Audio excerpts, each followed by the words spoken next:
the list of protected statuses by the Equal Opportunities Commission. How then can women, including queer women, successfully negotiate power on having entered into men's sports like football and basketball in their quest for equality and humanity?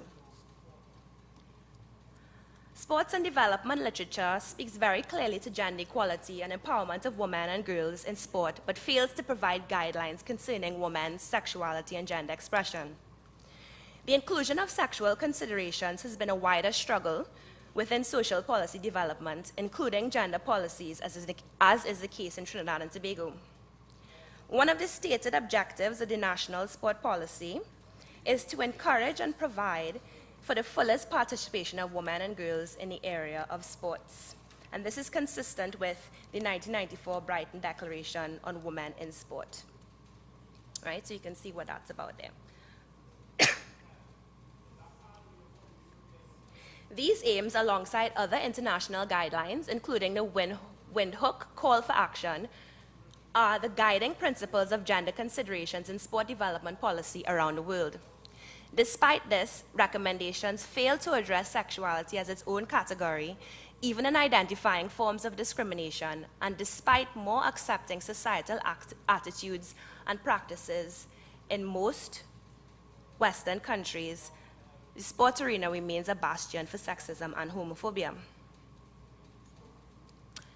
Based on the hostile climate in relation to sexual rights here in Trinidad, crystallized in recent debates around the gender policy draft, strategy is key. Perhaps an important place to start is in first making the connections between gender equity and the wider objectives of the sport policy, as opposed to an isolated and lingering category that is not fundamentally linked to other aspects of development. Some of these objectives include the national sports policy's commitment to developing opportunities for the fulfillment of psychological, emotional, physiological needs of the individual through sport and physical recreation. The sexual orientation and gender identity of individuals and the ability to express those freely directly affects all of these aspects of well-being and personal development, and should be acknowledged as part of the negotiation of women's self-actualization, both on and off the field. Part of what prevents these considerations outside of homonegativism is the mere negligence that accompanies heteronormative constructions of identity and personhood, which are governed by compulsory heterosexuality. This is perhaps why more females